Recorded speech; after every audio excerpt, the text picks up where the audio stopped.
तो चैप्टर कौन सा चल रहा था? चैप्टर 2 चल रहा था। चैप्टर 2 का नाम क्या है? चैप्टर 2 का नाम है बहुपद। क्या नाम है? बहुपद। यानी हम लोग का बहुपद जो चैप्टर हम लोग पढ़ रहे थे चैप्टर 2 को, उसका हम लोग का एक्सरसाइज 2.1, 2.1, 2.2 कंप्लीट था। आज होगा एक्सरसाइज 2.3, यही होगा ना, एक्सरसाइज 2.3। तो इसमें एक आता है गुणनखंड प्रमेय। क्या आता है? गुणनखंड प्रमेय।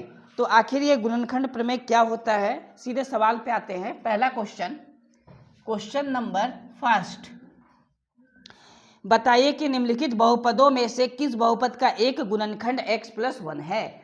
एक गुणनखंड क्या होना चाहिए? x+1 है। एक गुणनखंड क्या है? x+1 है। तो इस x+1 से x का मान पहले निकालना है। तो किसी का भी मान निकालने के लिए हम लोग क्या कर देंगे? बराबर में 0 लगा देंगे। तो x का मान कितना निकल आएगा? -1। x का मान क्या निकल आएगा? -1। ये जो x का मान निकला है -1, यानी x+1 जो आया है ये कहीं ना कहीं x बराबर -1 से ही आया है। इसको इधर कर दो, आ जाएगा। ठीक है, तो इसमें टोटल 4 क्वेश्चन है। इसमें टोटल कितना क्वेश्चन है? 4 क्वेश्चन है। तो चेक करना है कि बहुपद है कि नहीं है। चेक क्या करना है? बहुपद है कि नहीं है। यानी x का मान -1 प्रत्येक बहुपद में बैठाएंगे। अगर 0 आ गया तो बहुपद है, अगर 0 नहीं आया तो बहुपद नहीं है। बस चेक करने का ही तरीका है। तो पहला क्वेश्चन में जो दिया गया है वो है x³ + x² + x+1। ये पहला क्वेश्चन में हम लोग का दे रखा है। ये बहुपद है। अब इस बहुपद को हम लोग क्या मान लेते हैं? तो पूरे बहुपद को हम लोग px मान लेंगे। तो लिखेंगे माना px बराबर x³ + x² + x+1। ये तो मान लिए। ये पूरा बहुपद दिया गया है, हम इसको पूरा px माने हैं। ये सब में काम करेगा। ठीक है, तो जहाँ जहाँ x है वहाँ वहाँ -1 रखना है। यहाँ x है -1, इसका मतलब है कि हम p-1 का वैल्यू निकाल रहे हैं। ठीक है, तो जहाँ जहाँ x है वहाँ वहाँ क्या रखना है? -1। x यहाँ था ना, -1। पावर में 3 है तो हम लोग 3 लिखेंगे, प्लस x के जगह पे -1² प्लस x के जगह पे -1, लेकिन ब्रैकेट बहुत ज़रूरी है। कभी भी माइनस आ जाए तो ब्रैकेट रखना पड़ता है, लिखना पड़ता है। प्लस का 1, ये प्लस का क्या आया? 1 आया। अब हम लोग इसको सॉल्व करेंगे तो यहाँ दिख रहा है कि पावर में क्या है? विषम संख्या, यानी हम लोग को -1 ही मिलने वाला है। यहाँ पावर में सम संख्या तो माइनस क्या हो जाएगा? प्लस हो जाएगा, तो 1 का 1 होगा। इसी प्रकार प्लस और माइनस क्या होता है? माइनस, तो 1 का 1 होगा, +1। अब इसमें क्या तरीका हम बताए थे? जितना भी प्लस वाला है सबको जोड़ देना है, जितना भी माइनस वाला है वो माइनस वाला के साथ जोड़ देना है। ठीक है, तो ये प्लस में जोड़ दिए तो कितना हो गया? 1 और 1 2। ये माइनस में जोड़ दिए तो कितना हो गया? 1 और 1 2, लेकिन माइनस में आएगा। अब इनको जब हम लोग माइनस करेंगे तो कितना आया? 0। यानी 0 आने का मतलब है कि जो ये x+1 है ये इसका एक गुणनखंड है। उसका क्या है? एक गुणनखंड है। क्वेश्चन में यही बोला गया था कि बताइए कि निम्नलिखित बहुपदों में से किस बहुपद का एक गुणनखंड x+1 है? तो ये वाला है। बात समझ में आया? तो हम लोग यहाँ लिख सकते हैं क्या? हाँ, ये है, ये गुणनखंड है। देख लेते हैं इसका दूसरा सवाल को। पहले 2 नंबर सवाल में क्या लिखा है? 2 नंबर सवाल में दिया है x⁴ + x³ + x² + x+1। ये दिया हुआ है ना, तो इसको भी हम लोग सॉल्व जब करेंगे तो क्या मान लेंगे? px बराबर है ना, तो इसको हम लोग मान लेंगे माना px बराबर x⁴, इसको x³ पढ़ते हैं, इसको x² + x और +1, ये हम लोग मान लिए। अब जहाँ जहाँ x है वहाँ क्या बैठाना होगा? -1 बैठाना होगा। ये 1 नंबर में जो 4 क्वेश्चन है सभी क्वेश्चन के लिए x का वैल्यू -1 ही रखना है सभी को। ठीक, तो यहाँ पर हम लोग बैठाएंगे x के जगह पे -1। ये रहा -1 का पावर 4, यहाँ से आ जाएगा -1 का पावर 3, ये -1 का स्क्वायर, -1 + 1। बात समझ में आ गया यहाँ तक? कुछ नहीं करना है, केवल x के जगह पे -1 रख देना है। अब इसको उतारना नहीं है, ये बराबर देना है, इसको बनाना है। पावर अगर सम संख्या है तो माइनस क्या बन जाएगा? प्लस। तो 1 का पावर 4 एक ही होता है, यहाँ 1 का पावर 3 तो एक ही होता है, लेकिन ये विषम है इसीलिए माइनस आएगा। ठीक है, ये तो -1 का पावर 2 है तो सम है इसीलिए 1 होगा, प्लस माइनस माइनस। अब यहाँ पर 1 तो है ही, लेकिन प्लस और माइनस क्या करेंगे? माइनस।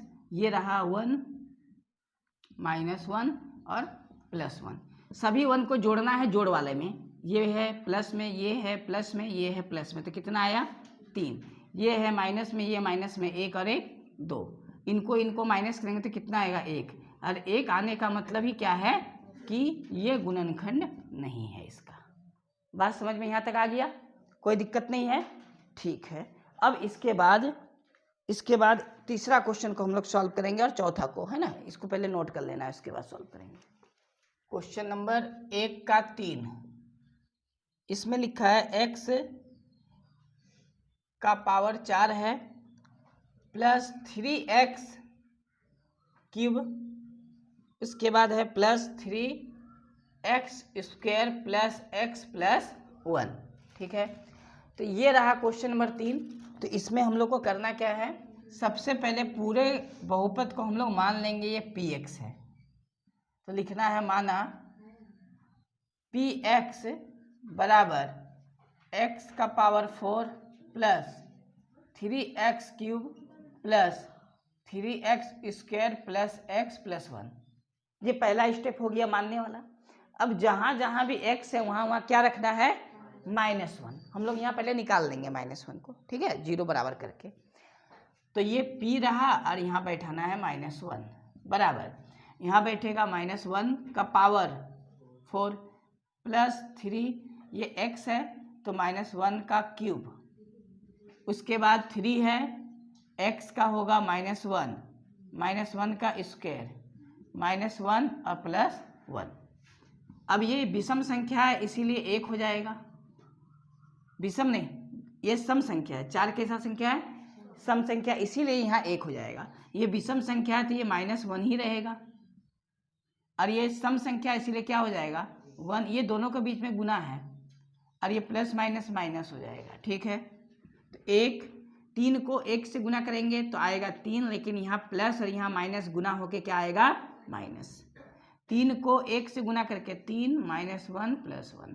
अब जहाँ जहाँ हमको प्लस वाला दिख रहा है सबको जोड़ेंगे और माइनस वाला को माइनस वाला के साथ जोड़ेंगे। तो यहाँ प्लस है, यहाँ प्लस है, यहाँ 1 और 3 4 और 1 5, यहाँ माइनस है, यहाँ माइनस है, 3 और 1 4, दोनों को माइनस करके कितना आया? 1। तो हम लोग का आंसर क्या हो जाएगा? नहीं, ये तो नहीं है। बात समझ में आ गया? केवल हाँ और नहीं लिखना है, चेक करने का तरीका में कोई दिक्कत नहीं है। तो क्वेश्चन नंबर 1 का क्वेश्चन नंबर 4 जो आखिरी क्वेश्चन होगा 1 नंबर का, 1 नंबर में कुल 4 ही क्वेश्चन है और हम लोग 4 नंबर क्वेश्चन को अभी सॉल्व करेंगे। तो ये है x cube minus x square, उसके बाद माइनस दे के ब्रैकेट में लिखा गया है 2 प्लस √2, अब बाहर में है ब्रैकेट के x और प्लस है √2। बस यही क्वेश्चन दिया गया है ना, तो इस क्वेश्चन को हम लोग सॉल्व करेंगे। तो सबसे पहले क्या करना है? हल लिख के मानना है, माना px बराबर ये पूरा बहुपद, यानी फिर से पूरे बहुपद को यहाँ उतार लेना है, 2 प्लस √2x और प्लस 2 √2 है। p के जगह पे क्या बैठाना है? -1 आया कहाँ से? यहाँ से।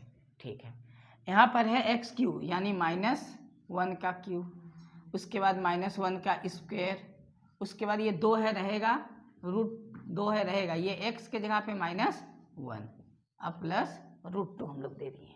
ठीक है, अब यहाँ पर हम लोग का आ जाता है बराबर, -1 का पावर 3 है, पावर चूंकि विषम संख्या है इसीलिए -1 ही रहेगा,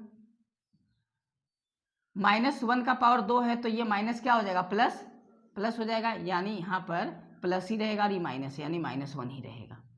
अब यहाँ समझने वाली बात है कि ये जो माइनस और ये माइनस क्या हो जाएगा? प्लस हो जाएगा, तो बचेगा क्या? 2 प्लस √2, और यहाँ पहले से है √2। अब इनमें से देख रहे हैं -1 तो -2 हो गया और ये 2 हो गया। ये दोनों को एक साथ जोड़ेंगे √2 क्या हो जाएगा 2√2। माइनस प्लस क्या होता है माइनस, तो दोनों को घटा के 0, तो बचा क्या 2√2। तो क्या लिखेंगे आंसर, हाँ या ना? तो हम लोग लिखेंगे नहीं, ये बहुपद इसका गुणनखंड नहीं है, बहुपद गुणनखंड नहीं है, इस बहुपद के लिए x+1 गुणनखंड नहीं है। बात समझ में आ गया? बस मान एक ही बार निकाल के बैठा के हम लोग को चेक करना पड़ता है। तो इस 2.3 जो एक्सरसाइज इसका 1 नंबर पूरा कंप्लीट हो गया। अब 2 नंबर क्वेश्चन बनाएंगे हम लोग। क्वेश्चन नंबर 2 में लिखा है गुणनखंड प्रमेय लागू करके बताइए कि निम्नलिखित स्थितियों में से प्रत्येक स्थिति में gx px का एक गुणनखंड है या नहीं है। तो आखिर ये जो गुणनखंड प्रमेय है ये क्या है ना? सबसे पहले तो ये समझना है, ये हम लोग का होने वाला है क्वेश्चन नंबर 2। और 2 नंबर में 1 नंबर जो क्वेश्चन छपा है वो लिखा है px का पहले वैल्यू दिया है। तो px का वैल्यू दिया है 2x³ plus x² minus 2x minus 1 comma दे के लिखा है gx, और gx का कुछ वैल्यू दिया है वो है x+1। अब इनमें से बोला गया है गुणनखंड प्रमेय लागू करके बताना है। गुणनखंड प्रमेय लागू करके बताना है कि ये वाला इसका एक मतलब ये जो आया है ये इसका एक गुणनखंड है या नहीं है। तो गुणनखंड है या नहीं ये चेक कैसे किया जाता है, ये वाला इसका गुणनखंड है कि नहीं ये चेक करने बोला है ना। तो इसको चेक करने का क्या तरीका है, जो भी हम लोग क्वेश्चन नंबर 1 में सॉल्व किए थे बस वैसे ही बनेगा। ठीक है, तो हल करेंगे। ये जो px gx है ना, इस पूरा gx को हम लोग क्या मान लेंगे 0, gx को क्या मान लेंगे 0, और इससे हम लोग x का वैल्यू निकालेंगे। gx का वैल्यू कितना दिया है x+1 बराबर कितना होगा 0। तो x का वैल्यू यहाँ से निकालेंगे कितना आएगा -1। ये जो हम लोग का x का वैल्यू आया इसी x के वैल्यू को ये px के जगह पे बैठा देना है। बात समझ में आया? तो हम लोग को लिखना है इसीलिए px बराबर, पहले क्वेश्चन को उतार लेना, px का पूरा वैल्यू जो जो दिया हुआ है ये दिया हुआ है -1। जहाँ जहाँ x है वहाँ वहाँ क्या बैठाना है -1 बैठाना है। 2 -1 का पावर 3 -1 का पावर 2 2 -1 ये -1 है ठीक, और ये -1। जहाँ जहाँ x था वहाँ वहाँ क्या बैठा दिए -1। -1 का पावर 3 है तो क्या होगा -1 ही होगा। -1 का पावर 2 है तो क्या होगा 1 होगा। 2 को 1 से गुना करेंगे 2, लेकिन माइनस को माइनस से गुना करने पर क्या होता है प्लस। ये वाला -1 यहाँ उतर गया। 2 को 1 से गुना करेंगे ये माइनस है तो आ जाएगा -2। यहाँ बचा हुआ है +1, यहाँ बचा है +2, यहाँ -1। प्लस वाला को प्लस वाला से जोड़ करना है तो +2 और +1 हो जाएगा 2, और यहाँ पर 2 नहीं 3, यहाँ -2 -1 क्या हो जाएगा -3, और इनको माइनस करने पर क्या आया 0। यानी 0 आने पर आंसर हमेशा क्या आता है गुणनखंड है। तो पूछा था ना कि लागू करके बताइए कि निम्नलिखित स्थिति में प्रत्येक स्थिति में px gx का गुणनखंड है या नहीं। तो क्या हो जाएगा आंसर है, हाँ लिख देना है, यानी ये गुणनखंड है। अगर 0 आ गया तो गुणनखंड है। तो किसी प्रकार का कोई भी बदलाव हम लोग नहीं किए, जैसा क्वेश्चन 1 बनाए थे सेम टू क्वेश्चन 2 बनाए। तो इसी का दूसरा वाला क्वेश्चन भी हम लोग बना के एक बार देख लेते हैं क्या इसी तरह बनता है। तो क्वेश्चन नंबर 2 का 2 नंबर इसमें दिया है px का वैल्यू px बराबर, तो px बराबर क्वेश्चन में लिखा है x³ plus 3x² plus 3x और प्लस में कितना है 1 है, 3x और प्लस में 1 है ठीक है। और कोमा देके gx का वैल्यू भी दिया है, तो gx का वैल्यू दिया हुआ है x माइनस नहीं है x प्लस है, x+2 है। क्या है x+2। ये तो क्वेश्चन है, ये क्या है क्वेश्चन है। तो क्वेश्चन में px का वैल्यू दिया हुआ है और gx का वैल्यू दिया है, तो gx से हम लोग x का पहले वैल्यू निकालेंगे। तो gx से पहले हम लोग gx से क्या निकालते हैं x का वैल्यू। तो gx का वैल्यू को रख देना है किसके बराबर 0 के। और जी एक्स का मान कितना है, x प्लस 2 बराबर 0, तो x का मान आ जाएगा -2। x का मान कितना आ गया, -2। तो x का मान px के स्थान पर बैठा देना है, इसीलिए px बराबर क्या दिया हुआ है, x cube 3x square plus 3x plus 1। जहाँ जहाँ x है वहाँ वहाँ -2 रखना है, तो यहाँ भी -2 पावर में कितना 3, 3 -2 स्क्वायर 3 -2 प्लस 1। -2 का पावर 3 क्या होता है, -8 होता है। क्या आ जाएगा, -8 प्लस 3। -2 का स्क्वायर करेंगे तो कितना हो जाएगा, 4 हो जाएगा, लेकिन प्लस में हो जाएगा। अब यहाँ पर 3 का पहाड़ा 2 बार पढ़ेंगे तो 6 आएगा, लेकिन प्लस और माइनस क्या होता है, -6 प्लस 1 -8। इनको गुना करना है तो आ जाएगा 12। अब प्लस वाला को प्लस करना, 12 और 1 कितना होता है, 13। 8 में माइनस, 6 में माइनस, तो 8 और 6 कितना होता है, 14। माइनस में जितना संख्या सबको जोड़ के लिखना है, अब प्लस में जितना संख्या उसको भी जोड़ के लिखना है, लेकिन माइनस वाला के आगे माइनस, प्लस वाला के आगे प्लस का साइन लिखना है। चूंकि यहाँ प्लस का साइन नहीं लिखते, होता ही है। अब इनको माइनस करने पर कितना आया, -1, तो आंसर क्या हो जाएगा, नहीं, ये इसका एक गुणनखंड नहीं है। बात समझ में आ गया, मतलब किसी भी प्रकार का कोई चेंज नहीं, इसी प्रकार हम लोग सारा सवाल सॉल्व कर लेंगे, ठीक है। तो 3 नंबर में एक और को नहीं, 2 नंबर में ना, 2 नंबर में एक और क्वेश्चन बचा है, क्वेश्चन नंबर 3, तो इसको सॉल्व करेंगे हम ना। 2 नंबर का तीसरा क्वेश्चन, 2 नंबर में टोटल 3 ही क्वेश्चन है, और इसका 3 नंबर क्वेश्चन में लिखा है px बराबर दिया हुआ है x cube minus 4x square plus x plus 6, उसके बाद कोमा, और gx का वैल्यू दिया हुआ है x -3। ये तो हम लोग का हो गया क्वेश्चन, है ना, ये दिया हुआ है। अब हम लोग जो gx है, इससे हम लोग x का वैल्यू निकालेंगे, तो इधर लिखना है हल, px नहीं gx बराबर क्या मान लिए, 0, और gx का वैल्यू निकला है, मतलब दिया हुआ है x -3 बराबर 0, तो x का वैल्यू इधर से निकालेंगे तो कितना आएगा, 3 आएगा। माइनस है, बराबर के इधर जाएगा तो क्या हो जाएगा, प्लस हो जाएगा, इसलिए क्या हो जाएगा, 3 हो जाएगा।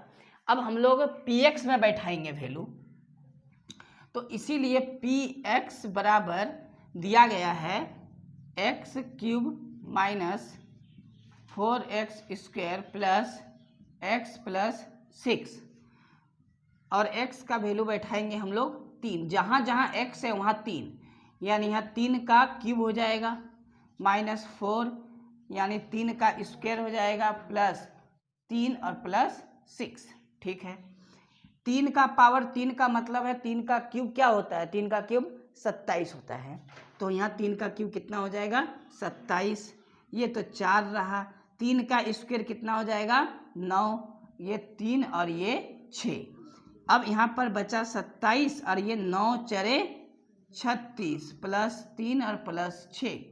अब प्लस वाला सबको हम लोग जोड़ेंगे, जितना भी प्लस वाला है सबको जोड़ेंगे, तो ये 27 में 3 जोड़े हो गया, 30 में 6 जोड़े तो 36, और ये -36, तो कितना आया, 36 - 36 तो 0 आएगा ना, तो यानी 0 का मतलब कि ये बहुपद इसका गुणनखंड है, यानी ये बहुपद इसका गुणनखंड, मतलब ये गुणनखंड है, px का गुणनखंड gx है, px का गुणनखंड gx है।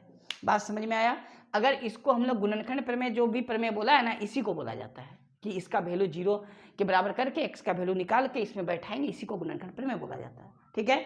इसको चेक करने का एक और तरीका होता है कि पूरे को इससे भागा देना है, पूरे को क्या देना है, भाग देने पर अगर शेषफल 0 आ जाए तो आंसर हाँ होगा, अगर शेषफल 0 ना आए तो आंसर ना होगा, लेकिन वो जो है वो अभी के बुक में नहीं है, पुराना बुक में मिलेगा वो। बात समझ में आया। तो हम लोग का ये जो था एक्सरसाइज पूरा 1 नंबर क्वेश्चन है, 2 नंबर क्वेश्चन कंप्लीट हो गया। इसमें अभी क्वेश्चन है 3, 4, 5, तो इसको नेक्स्ट क्लास में सॉल्व करेंगे, आज यहीं तक रहेगा, ठीक है।